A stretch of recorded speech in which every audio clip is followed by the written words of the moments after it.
Жедел медициналық көмекке түсетін барлық шақыртулар шұғыл жағдайға байланысты 4 жеделділік санатына бөлінеді. Жедел медициналық көмек жеделдігінің бірінші санатының жай-күйіне денсаулығына әлеуетті қауіп төнетін медициналық көмекті қажет ететін жай-күй жатады.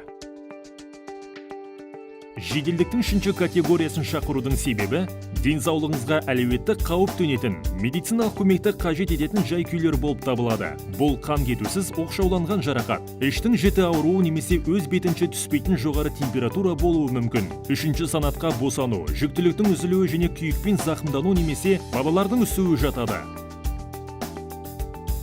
Жазатайым оқиға немесе ауру жағдайлары туралы қысқаша, бірақ анық айтып беріңіз. Орналасқан жері белгісіз болған жағдайда, оқиға орнына немесе мекен-жайға кіреберіс жолын нақтылау, оның жалпыға белгілі бағдарларын атаңыз. Бұл зардап шегушінің жағдайын дұрыс анықтау және жедел жәрдемнің уақытылы келуі үшін қажет. Бригада келген соң, медицина қызметкерлерін әсіресе кешкі және түнгі уақытта қарсы алу қажет. Есіңізде болсын, үшінші санаттағы жедел жәрдемнің келу уақыты 30 минутқа дейін.